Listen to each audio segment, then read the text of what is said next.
Додека Брисел не им ја затвори вратата на режимите што го преработуваат законодавството за странските инвеститори, европската интеграција едноставно финансира и монетизација и уништување на балканските екосистеми. Но најголемата одговорност денеска имаат пратениците, кои гласаат за измените на законот за минерални суровини по скратена постапка.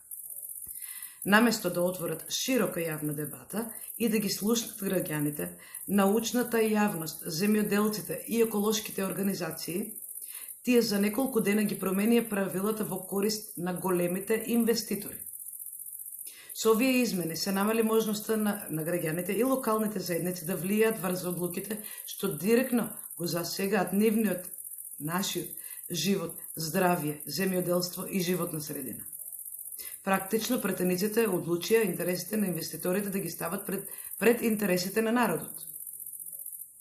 Иако нема јавно објавени докази за класичен подкуп, останува сериозното прашање зошто законите се менуваат по скратена постапка, без јавна расправа и без согласност од граѓаните, кога станува збор за проекти кои можат трајно да ја променат иднината на цели региони.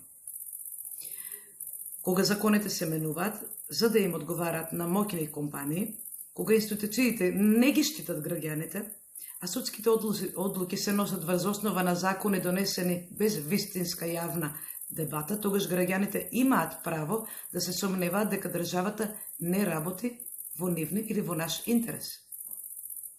Затоа претениците кои гласаа за овие измени мора да поднесат политичка и морална одговорност пред граѓаните, бидејќи нивните одлуки ќе имаат последици врз природата, здравјето и иднината на генерациите што доаѓаат.